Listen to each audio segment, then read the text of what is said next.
Hi guys, Ernst from EDH Construction again. I've had a lot of inquiries about how this airless spray machine works, and some guys just still don't get it after explanation.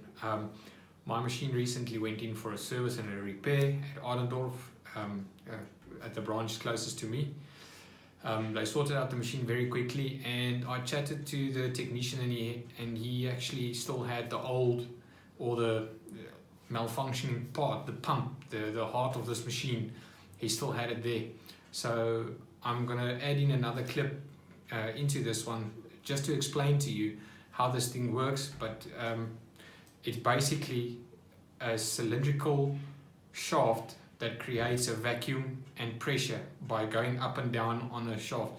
But you'll see exactly how this machine works, and I also explained in there what it does. Just going to show you what the parts of this machine looks like on the inside, the Rong Peng Airless Spray machine. Firstly, you've got the pickup here.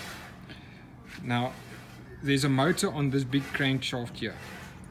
That moves this piston up and down, like such. When that goes up, it actually sucks the paint in. There's a one-way valve in there. Once it comes down, it forces us to that side.